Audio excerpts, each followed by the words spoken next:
Olá, aqui é a Luíse Rabelo e hoje eu vou começar uma nova série de vídeos lendo e comentando os livros da Maria Montessori. Eu assisto muitos vídeos da Isa Minatel, uma pessoa que me inspira muito, onde ela lê e comenta os mais variados tipos de livro. E eu acho muito interessante porque eu posso ler os livros fazendo outras coisas e ainda tenho a opinião dela a respeito daquilo. Paralelo a isso, muita gente me pergunta por onde começar a estudar Montessori. Eu sempre digo que eu acho a linguagem dela um pouco rebuscada e profunda, às vezes um pouco difícil para quem ainda não está familiarizado. Então eu sempre indico que primeiro leia meu e-book, que eu faço uma linguagem bem simples, fácil, né, para ajudar a mudar a nossa visão em relação à infância.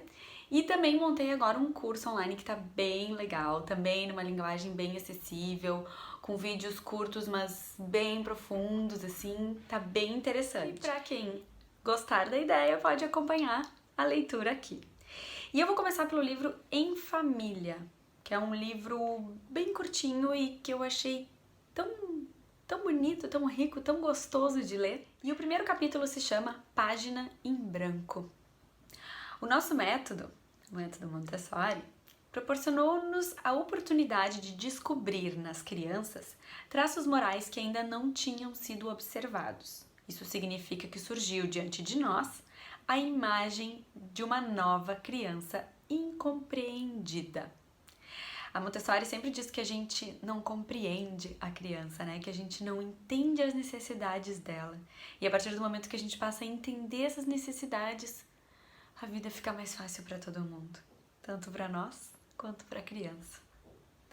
E é exatamente por essa razão que fomos levados a assumir uma ação social ativa a fim de podermos compreender melhor a criança e agir em sua defesa e no reconhecimento dos seus direitos.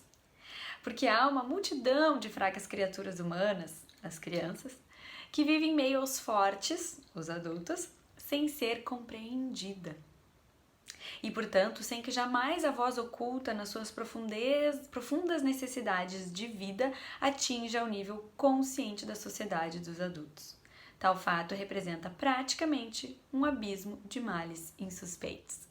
Quando a criança, nas escolas onde nosso método é aplicado, que são locais de trabalho calmo, onde a alma reprimida expande-se e revela-se. Então aquela coisa também de a gente achar que criança feliz é criança a milhão, agitada, também não é, né? Porque aquela criança muito a mil não se concentra, não se envolve numa atividade, né? A criança tem um equilíbrio natural de tranquilidade, de calma, e não por isso ela não é feliz, né? Então, nas escolas onde o nosso método é aplicado, mostrou-nos atitudes e possibilidades de ação prática inteiramente opostas, ou claro, bastante distantes, daquelas reconhecidas universalmente, como próprias da infância, que eu acabei de comentar, né? Fomos levados a refletir sobre a gravidade de antigos erros cometidos inconscientemente contra a parte mais delicada da humanidade.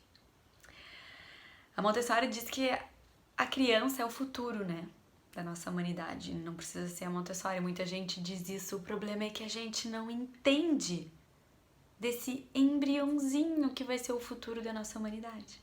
E aí a gente continua fazendo erros inconscientes, claro, né, nesse futuro da nossa humanidade, achando que tá acertando. Os fenômenos que as crianças nos mostraram foram a revelação de um lado ainda oculto da alma infantil. A sua atividade revelava tendências jamais levadas em consideração nem por psicólogos nem por educadores. As crianças não se dirigiam para as coisas que se supunha de seu agrado, como, por exemplo, os brinquedos. Nem se interessavam por contos fantásticos.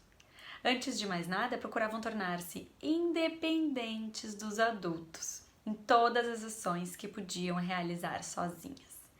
Manifestavam assim e com clareza o desejo de não serem ajudadas, a não ser em caso de extrema necessidade.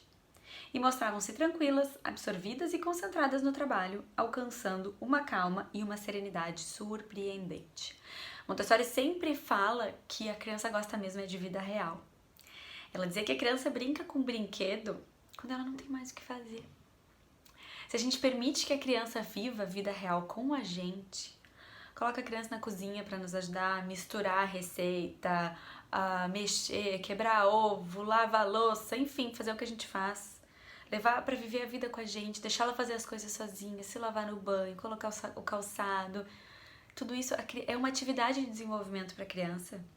E se ela pode fazer essas coisas, ela nem precisa de brinquedo.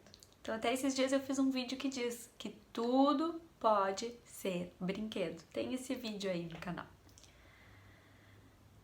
Evidentemente, estas atividades espontâneas, que derivam das forças misteriosas da vida interior, tinham sido subjugadas e reprimidas pela intervenção enérgica e inoportuna do adulto, que acreditava fazer tudo pela criança, substituindo a sua atividade pela infantil e forçando a criança a submeter-se constantemente à sua iniciativa e ao seu querer.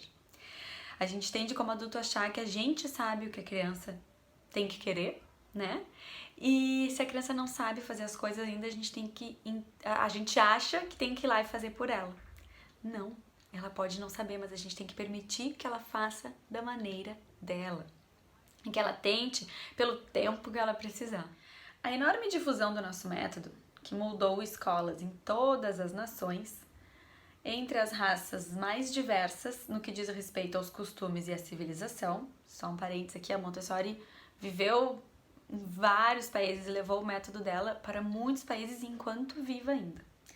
Então é uma filosofia que atende diversas culturas, né? Como eu já falei em outras vezes, classes sociais, enfim, é um equilíbrio natural da criança que ela encontrou e se aplica a todas as crianças.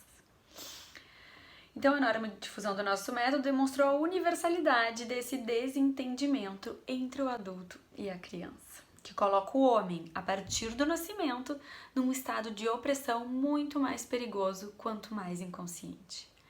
E nas civilizações consideradas superiores como a nossa, o problema acentua-se devido às dificuldades dos costumes sociais e a um afastamento mais evidente da vida natural e da liberdade da ação.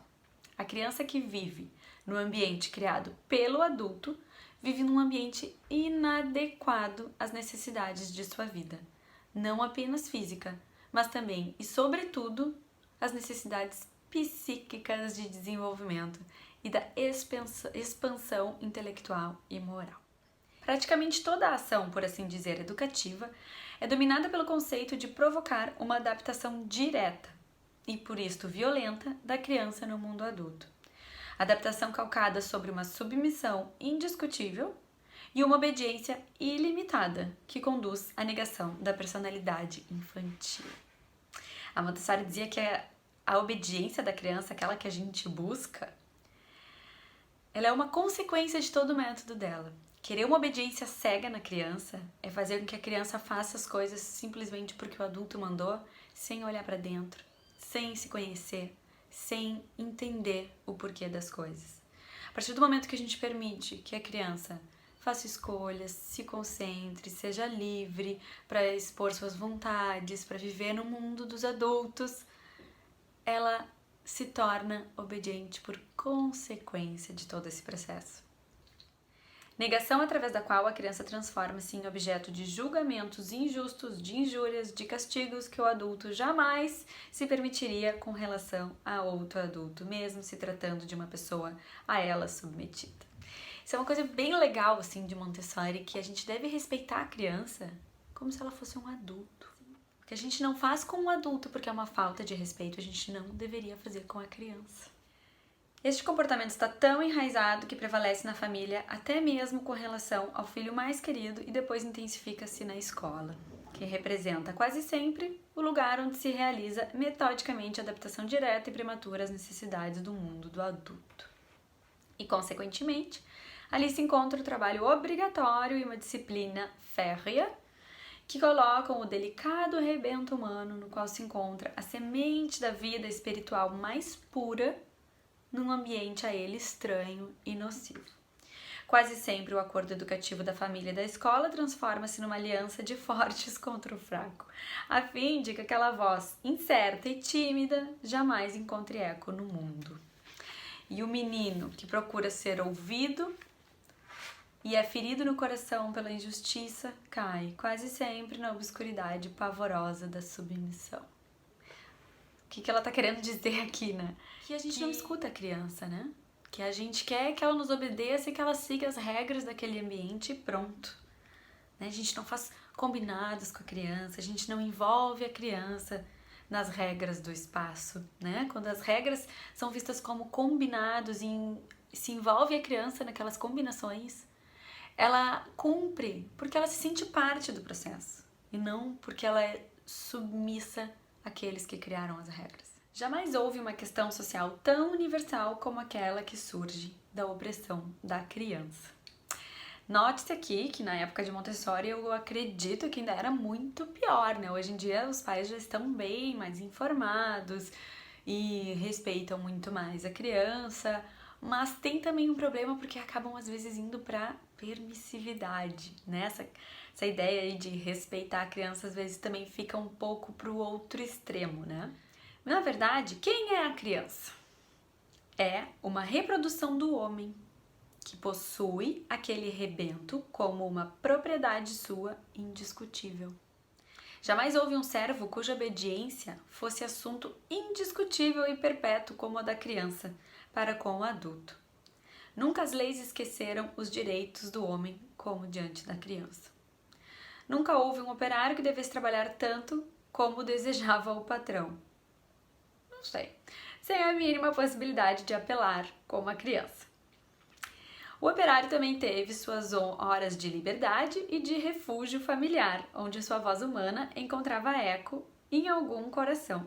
Nunca ninguém trabalhou como a criança, sempre submetida ao adulto que lhe impunha a duração do trabalho e a duração do sono segundo seus próprios inapeláveis critérios. O que ela está dizendo aqui, né? Que até o operário que odeia seu trabalho e que tem que obedecer o patrão chega em casa e tem seu momento de ter sua vez, sua voz e seu tempo. E a criança não, é na escola, é em casa, ela tem que sempre respeitar o tempo do adulto, o horário do adulto, tudo o que o adulto quer, a vontade do adulto, nesse sentido que ela tá querendo dizer. A criança como personalidade importante em si mesma e que tem necessidades diversas do adulto para satisfazer, para alcançar as altíssimas finalidades da vida, nunca foi levada em consideração.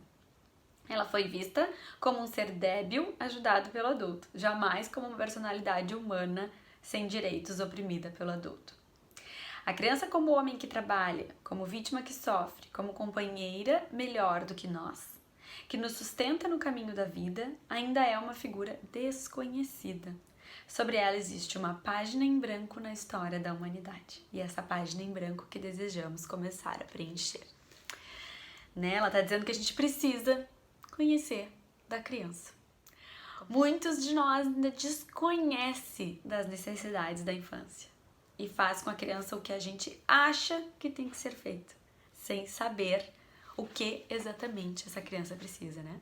E tudo isso que está acontecendo agora na vida dela vai deixar marcas para a vida inteira, vai ser a maneira que ela vai agir quando adulto e que ela vai viver na sociedade. Esse foi o capítulo 1 do livro Em Família. Pulei pouquíssimas partes, é um capítulo curtinho. Espero que vocês tenham gostado. Eu queria pedir de coração que comentem se falei muito rápido, devagar, se falei de mais, de menos. Obrigada por estar aqui comigo e seguimos. Até o próximo vídeo.